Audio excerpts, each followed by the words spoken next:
Today I wanted to talk about socialization, what socialization is, what socialization is not, and how we can properly socialize our young puppies or our adult rescue dogs. Socialization by definition is to provide an individual with the skills and habits necessary for them to participate within their own society. Socialization is not simply just about exposure.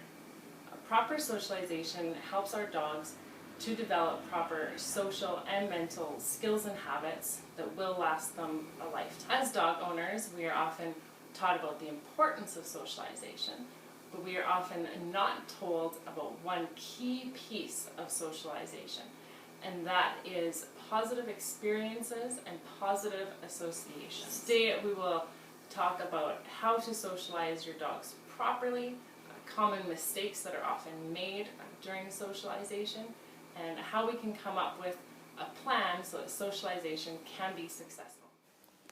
We are told our dogs should be socialized to other dogs, so we take them to the off-leash park. A trainer might tell us the importance of taking fun field trips to the vet's office, so we make an extra trip or two with our dogs as puppies, and we usually call it good. But what can happen in these two scenarios? Off-leash parks can often be a free-for-all. Dogs ignore their owner's cues, groups of dogs can gang up on a newcomer, or perhaps your dog is a bully, and by practicing this behavior, it becomes especially difficult to control or undo later on down the road.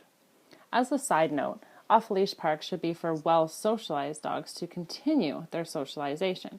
They should not be your one and only option for hanging out with other dogs, nor should it be the means in which you exercise your dog.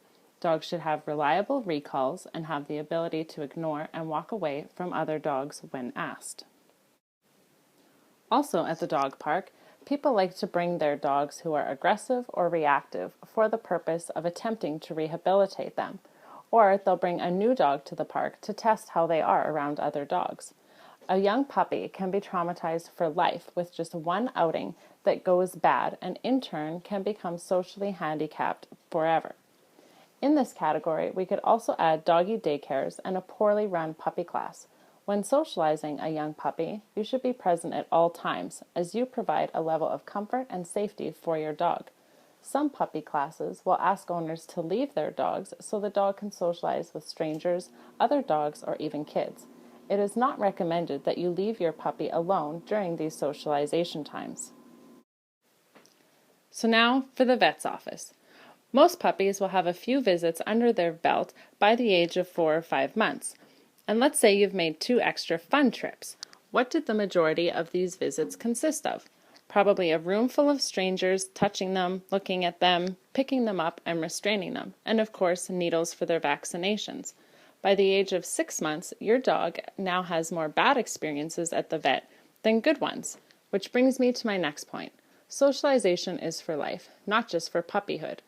Your dog should continue to have a group of friends he or she can play with one-on-one or in small groups. Recruit your dog owner friends to schedule a play date. You and your friends get to catch up and enjoy a cup of coffee while your dogs get to play. As an added bonus, walk your dog to your friend's house and ask that they walk their dog as well. Burning off some additional energy will help ensure that play isn't too rough, too rowdy, or overexcited.